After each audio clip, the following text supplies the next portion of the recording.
Bem, gente, mais uma vez, assim, não vamos estender o agradecimento que já fiz aqui, e avançado da hora, né? E eu vou solidário com a Débora, minha amiga de concurso, de turma e chefa, eu vou tentar devolver o tempo que ela ultrapassou ali. E aí é o seguinte, eu vou seguir a metodologia, assim, que é raro, eu estou até agora orgulhoso de mim mesmo, Márcio, tá? Porque a Secom me passou 9 pontos, eu vou responder 8, porque ficou redundante na minha resposta, né? Não porque não tivesse mérito, e eu coloquei nessa sequência. Então, vou tentar ser bastante objetivo, que geralmente eu não sou. Tá? Bem, gente, eu não sei se vocês vão para ler, e também, claro que acho que todo mundo é obrigado a saber os pontos. Né? Mas um primeiro ponto, aí que foi uma provocação da Secor, e antes de mais nada também, assim, gente, foi tão pressa que eu não agradeci os colegas aqui de mesa, né, o Ribamar, a Débora e o Tolini, inclusive, que essa apresentação Tolini ele fez lá na SOF, a gente teve um pequeno debate, né, a apresentação foi excelente, por quanto tempo a gente não conseguiu, e alguns dias atrás, uns 10 dias, sem saber que eu estaria aqui, eu pedi essa apresentação, o Tolini me enviou. Né, inclusive, ontem eu a consultei, tá, Tolini? Então, estou devolvendo o direito autoral aí para você. Tá? Então, é o seguinte, a primeira provocação seria lá, quais são os princípios pressupostos da gestão de qualidade voltado para a administração pública. Bem, eu coloquei o seguinte, criar uma disciplina para o planejamento, orçamento de gestão, cooperação federativa, tá? Que eu acho fundamental, e o controle, que coloca as finanças para trabalhar a favor, basicamente, e essa linha que eu vou seguir, da simplificação. Eu acho que os nossos normativos são extremamente complexos, né? Toda vez que alguém da carreira... Toda vez que alguns colegas falam assim, transparência, eu falo, gente, essa questão de orçamento, essa questão de crédito, programação, só quem entende somos nós. E alguns, né? Nem todo mundo entende. Eu me lembro, não é piada não, vocês sabem que eu sou da SOF, mas na verdade transitei por vários lugares, então quando eu fui lá para ser, um ano atrás, ser secretário adjunto, no primeiro decreto, né, de programação orçamentária e financeira, com esse nome pomposo que a gente fala, mas todo mundo sabe que é o decreto de contingenciamento. Né? Eu pedi lá ao pessoal, faz uma nota explicativa para a população em geral e para a imprensa específica.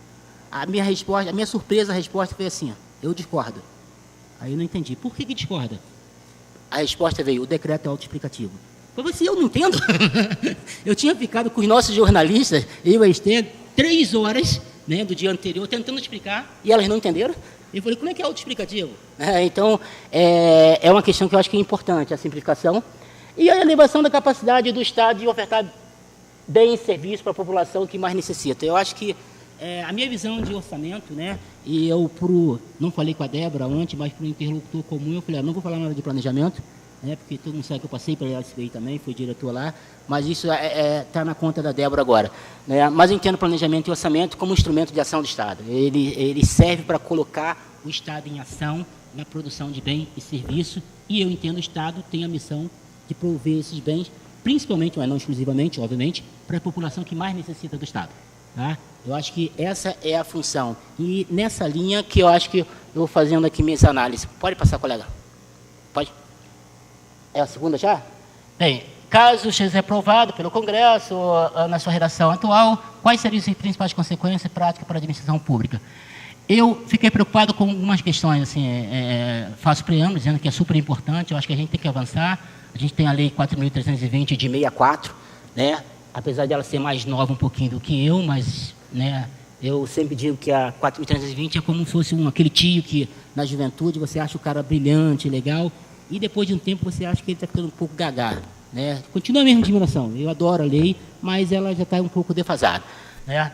Mas, assim, eu me preocupo muito porque, assim, dessas minhas experiências, uma delas foi que eu fiquei 5 anos como coordenador de despesa. Né? A primeira vez que eu assinei uma despesa era simplesmente despesa de 10 milhões. Eu vi que, por dia, eu era coordenador de despesa de 1 bilhão, então, por dia, eu assinava 20, 30, 50 milhões. Né? E, agora, está melhor? Eu acho que é a voz, eu acho que não é. Deixa ligado? Bem, então eu fico um pouco preocupado com o excesso de procedimentos, né, associado à responsabilização. Principalmente, gente, vamos ser sinceros, depois da avaliação do parecer prévio do TCU, negando as contas da presidência da República, né? O Ribamar esteve com a gente lá numa entrevista, a gente brincou lá, né? E ele colocou, inclusive, na matéria, o pessoal da SOF tinha medo de assinar conta telefônica. Porque assim, você pega de um setor, eu pego de um andar inteiro, a conta dá R$3, R$4, no total dá R$50. Ninguém queria assinar aquilo. Aí do quarto andar eu falei, manda para mim que eu assino, não tem problema nenhum. E crédito ninguém tinha problema de assinar. Assinar de medida provisória, todo mundo assinava. E depois disso, o pessoal agora me dá a conta telefônica, deixa o crédito para você assinar. E eu passei a assinar quase todos os créditos agora. Tá? Então, esse grau de responsabilização, quem faz, e não necessariamente é desonesto, essa visão negativa de quem faz pode estar incorrendo uma desonestidade, e no setor público, né, no privado o cara é incompetente, faz uma coisa errada. No setor público o cara é ladrão. E quando eu era ordenador de despesa, a maior preocupação, minha imagem era assim, se algum dia acontece alguma coisa comigo, como é que eu vou olhar para meus filhos? E para minha esposa seria pior.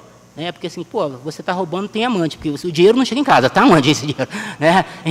Então eu tinha essa preocupação, tá? Então essa preocupação muito grande, né? Eu acho, claro que tem que ser responsabilização, inclusive de maior escalão, mas também lembro a experiência em 2001 na integração nacional, que o ministro não falava com o secretário executivo não falava com o SPOA. E o ministro falou, eu vou ser ordenador de despesa. Foi o maior caos. Nada saía, demorava, aí ele queria 500 explicações para assinar R$500 mil, a folha de pagamento atrasava. Tá? Então, essa excessiva responsabilização, que eu acho que deve ter de alguma forma, mas eu fico preocupado que acaba tolhindo a pessoa que está ali para fazer. E aí eu tenho uma questão também que eu coloquei, ela me atualiza alguns conceitos que eu acho importantes. Por exemplo, planejamento, eu acho que a gente tem que superar o paradigma da formulação. Durante muito tempo, a gente só acreditava que você tem uma boa formulação, em decorrência, as coisas saem corretas. E não é verdade. O que nós temos que evoluir, eu acho, é um equilíbrio entre formulação, mas principalmente o que nos falta é a parte de implementar, a parte de fazer acontecer aquilo ali, em que, em geral, não é atribuição nossa. Ou seja, nós não estamos da implementação, mas nós temos que incorporar essa preocupação.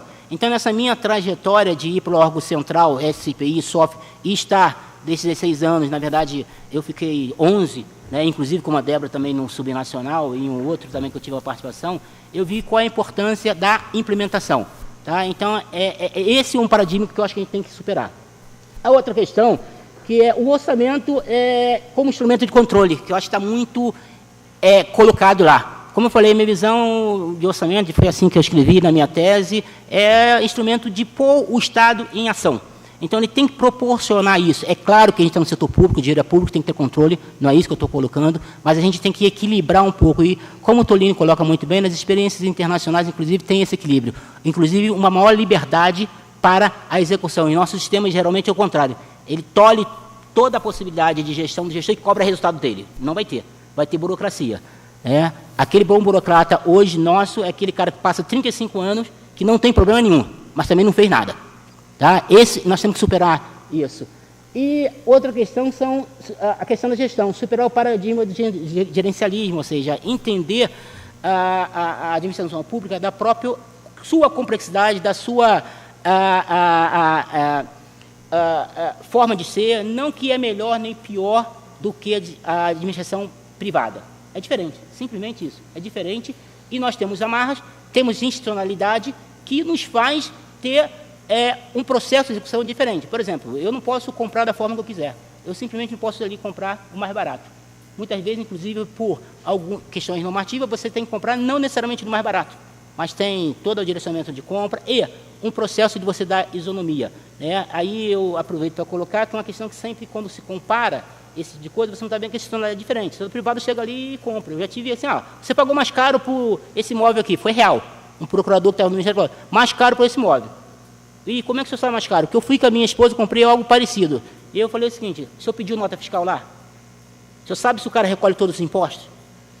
Ele não sabia disso. Eu tenho que fazer tudo isso antes, tenho que fazer um processo licitatório que não necessariamente aquele cara que foi lá, que você foi lá, ele participou da licitação, e ao mesmo tempo eu tenho que exigir dele todas as comprovações, que é o inferno. Quem pega aquele lá, como é que é? Esqueci, aquele que você vê lá, tem mais de 15 consultas.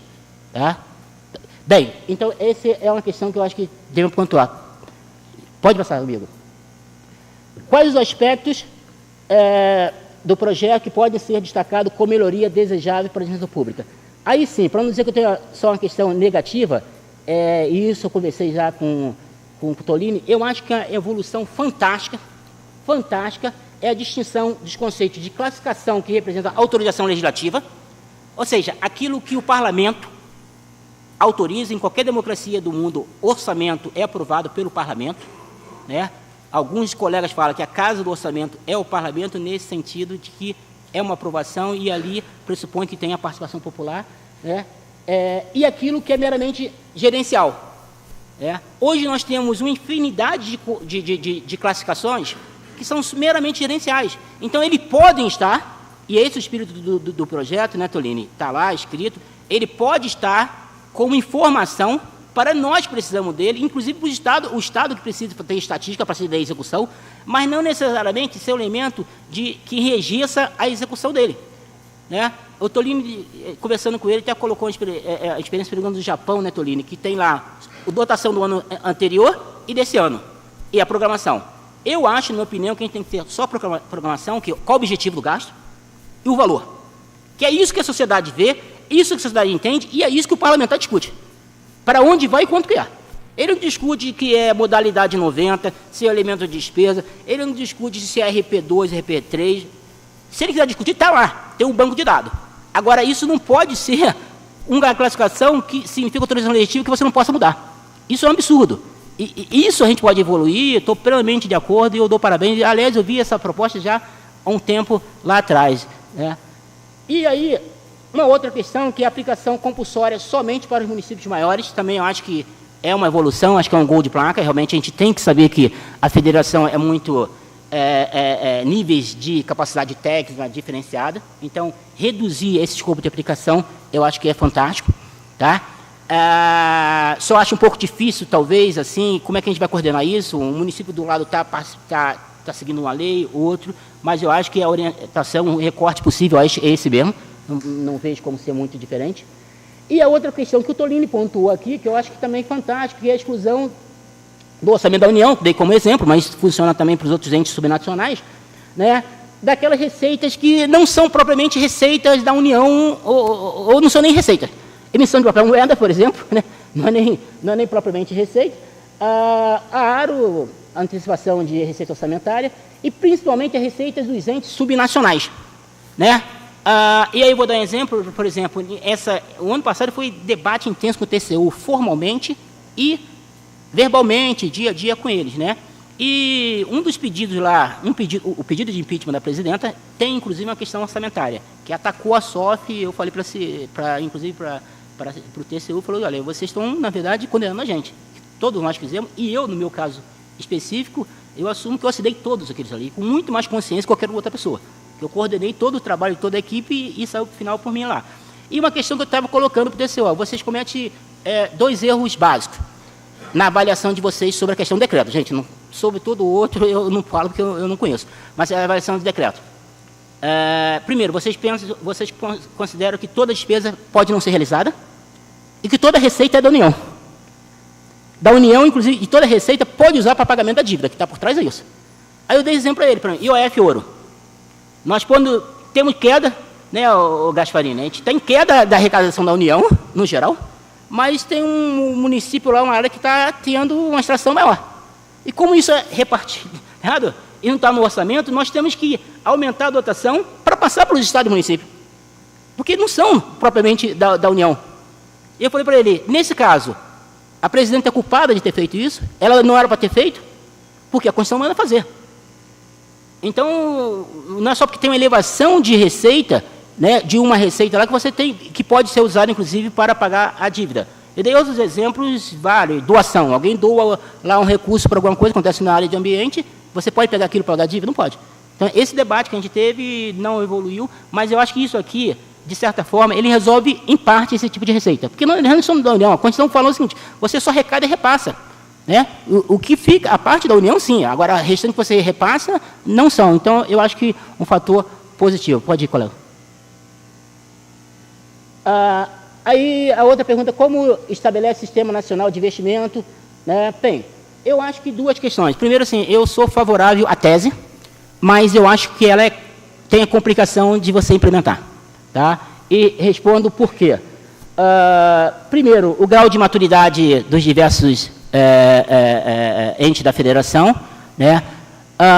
Segundo, né, para mim ele tem que ser uma referência.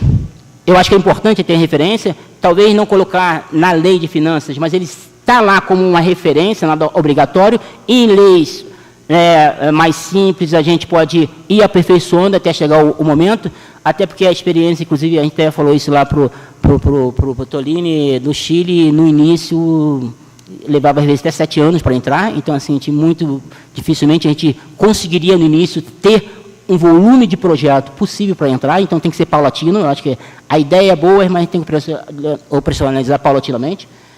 E, ademais, assim, os órgãos centrais, aí eu tenho muita dúvida, porque nós já tivemos na SPI, né, a Câmara de Monitoramento e Avaliação, que a gente fazia análise, né, de viabilidade de alguns projetos. Assim, e eu fiquei muito impressionado com a qualidade do trabalho quando eu cheguei lá, e um dia começou a ter problema com avaliações, o DENIT estava questionando alguma avaliação nossa lá, e aí o colega que deu parecer, muito competente, eu falei, pô, legal, estou engenheiro, não sou advogado. Aí, assim, a discussão com o engenheiro, com o advogado, me pareceu algo que não estava muito a contento, e a gente acabava, muitas vezes, perdendo tecnicamente. Eu não vejo que um órgão central, eu acho que federal dificilmente vai levar uns 10 anos para ter, e dos estados e municípios talvez muito mais. Pode passar, por favor. E aí, é factível antecipar para 30 de abril, lá, o PPA? Eu acho que não. Por que eu acho que não? Na mudança de governo, você não tem equipes formadas em 6 meses. Mesmo nos Estados Unidos, o Nasdaq tem um estudo que é a longa sombra das transições, que basicamente só 2 partidos se alternam lá, né, só 2 partidos se alternam lá, e mesmo nos Estados Unidos, em algumas áreas, leva até 2 anos. E a média é 6 meses para alternar as equipes de trabalho. Então, é o seguinte, eu tive essa experiência em 2003, estava no Ministério já desde 2001, quando chegou a nova equipe, só para mostrar o que é, para começar a discussão, a gente chegou lá para abril. Né? Então, eu não vejo como é que a gente pode chegar lá. Vamos lá, gente. Estou acelerando aqui, gente. O projeto obriga a segregação de despesa de pessoal. Bem, essa é uma discussão que eu acho que ela é interessante, mas eu, sinceramente, eu tenho uma certa dificuldade de ver a utilidade. Primeiro, no modelo hoje que a gente atua de programas que são políticas públicas, né, refere às políticas públicas do governo, lá no plano, os programas são tão amplos que significa muito pouca coisa. Você apropriar os custos lá. São de várias áreas, né, lá. E no modelo por programas por programa, alguns programas são tão delimitados que também tornam inócuo, além do que, como o Brasil é uma federação, né, boa parte das políticas públicas, elas são executadas em parcerias com estados e municípios. Então, um gasto grande, e essa reclamação que eu acho que está correta dos prefeitos, por exemplo, na área de saúde, e o gasto está na ponta lá, porque é gasto de pessoal, esse tipo de coisa. O Ministério da Saúde tem muito pouco gasto de pessoal associado aos seus programas, porque, na verdade, são executados pelos estados e municípios.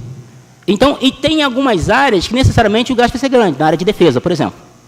É intensivo lá nos militares. Então, o gasto tende a ser grande lá. Ao mesmo tempo, o Ministério da Cidade, por exemplo, um programa grande como Minha Casa e Minha Vida, gasto pequeno, porque, na verdade, o volume é grande, mas o gasto de pessoal ali é mínimo. Então, eu não vejo qual é o parâmetro, qual é a métrica e qual a utilidade. É isso, simplesmente. Por favor. E aí a fixação, né, de estimativa de receita durante a tramitação da LDO, eu entendo, eu acho que é uma preocupação, eu acho que está correta a preocupação, porque realmente a reestimativa ela não é uma reestimativa realmente, é só uma brecha que pega ali para ter um maior espaço ali. Agora, tem alguma coisa que me preocupa, a alta volatilidade da evolução dos macros parâmetros brasileiros, e isso influencia diretamente, obviamente, principalmente na receita. Então, o ajuste acaba sendo na despesa. Lembra vocês que a partir de 2014, 28 de novembro, quando foi anunciado, foi escolhido os ministros Levi e Nelson para a Fazenda e Planejamento, adotou-se naquele momento, revisou as metas, inclusive adotou parâmetros de mercado, o Focus. E o Focus, naquela época, dava um crescimento para o país de 0,8. 2 meses depois já estava -1 e todo mundo falando que ia ser pior. 4 meses depois já estava -3, todo mundo falando pior. E está indo, hoje vai ser anunciado, já anunciou? 3,8. Então, essa volatilidade, numa velocidade incrível, enquanto nós não estabilizarmos isso, vai ficar irreal. A gente vai ter lá e é pior, vai ter que mascarar. Então, essa é uma preocupação. A ideia é boa, para não ficar... Né, eu acho que a gente tem que evoluir como que a gente não torna isso real, fazendo com que depois alguém tenha que mentir. Eu costumo dizer o seguinte, na gestão pública, se alguma pessoa se propor a mentir, tudo funciona. Mas se ninguém quiser mentir, nada funciona. Então, alguém teria que mentir ali. Bem, gente, e eu queria colocar uma questão, já que o ministro Nelson, no anúncio do dia 19, ele trouxe para esse debate algumas questões que a gente está formulando. Ou seja, o PPA passaria a dar o espaço fiscal para a despesa em proporção do PIB, hoje está em 18%, 19%, né? Mas a ideia lançada a isso não seria necessariamente a programação, e depois a LDO daria o valor, né, nominal para o orçamento distribuir. Então, esse seria um mecanismo de tentar você dar uma certa previsibilidade, uma estabilidade, né, a médio prazo da despesa pública e, principalmente, claro, quando está falando em despesa primária, e a gente sabe que 92% hoje, real, é obrigatória. Tá? Bem, gente, eu acho que esse é o último aqui. Eu só não entendi ali, o arquivo que o Márcio me mandou, tinha um artigo que não era exatamente aquilo ali. Me parece que você estava colocando em relação a resta a pagar, que eu acho que era artigo 15 ou 14, eu não coloquei, mas assim, a gente vai tratar da temática rapidamente aqui. Bem, gente, pergunta ali a redação. Sugere que o horizonte de vigência do resta a pagar seria de 12 meses. Quais os prós e contra? Negativa, inclui uma regra para o cancelamento automático de RAP. Né? Artigo 50 ali, se não pagar até 3 meses custeio, você cancela, e capital 6 meses. É um prazo curto, eu já tive experiência real. Eu sei que tem muito resto a fazer, mas, por exemplo, eu quando trabalhava no MDA, a gente tinha assistência técnica. Então, uma etapa começava em dezembro e ia até março. E você tinha o empenho para aquilo, porque começava, se você não tem empenho antes de começar, você está fazendo despesa sem ter prévio empenho. Mas a etapa, ela durava 4, 5 meses. Eu só ia liquidar isso lá na frente. Eu acho que tratar em termos de liquidação, eu acho que talvez a gente consegue separar o que é real e o que não é. Porque ninguém é doido de liquidar um resto a pagar se ele não for efetivamente real. Tá? Mas esse prazo me parece curto. Ao mesmo tempo, só para não falar negativo, coloca para o investimento plurianual um prazo de 2 anos. Né? Ali. Que eu acho que isso é interessante, e isso preserva os investimentos. Mas também, aquela despesa de capital, e o que é plurianual, não é coisa trivial. Né? Como é que se mediria essa plurianualidade? Porque se o cara começa em dezembro e vai até novembro, né, tá 2 exercícios, são mais de 12 meses, então é algo que a gente tem que evoluir. E aí eu tenho uma questão, a dúvida sobre a funcionalidade da inscrição de RAP ser limitada à disponibilidade de caixa verificado. Na verdade, a gente está colocando um regime de pagamento e saindo de competência. Né? A gente só escreve, essa regra existe para o último ano de mandato, já dos mandatários, mas não existe durante o mandato. Tendo a achar que isso é um complicador. Mesmo nos Estados Unidos, por exemplo, eles têm um pass-through lá, que o Congresso, aí diferente daqui, ele já autoriza que algumas despesas no anterior serão pagas no outro lá, porque ele sabe que isso é da dinâmica. E aí eu chamo a atenção com a coisa, né, Tolino, pode ter sido uma falha minha ali, mas você que certamente que trabalhou e conhece de qual aí, tratar a plurianualidade. Nós temos um problema que os investimentos, eles são plurianuais, principalmente os investimentos grandes, mas nós não temos instrumento. O resto a pagar, ele tem cumprido muito essa função, de forma equivocada, que não seria para isso, eu concordo. Tá? Mas se a gente não dá um tratamento à plurianualidade, que é o caso de investimento, qualquer obra que passou de 50 milhões, né, lá no Broca, agora a gente está fazendo a escada externa lá, que é 1,8 milhão, são 18 meses. É uma obrinha daquela ali. Então, se a gente não tratar da plurianualidade para o investimento, a gente vai sempre ter algo capenga para superar, colocar nessa lacuna aí. E eu acho que, por fim, eu acho que é isso mesmo.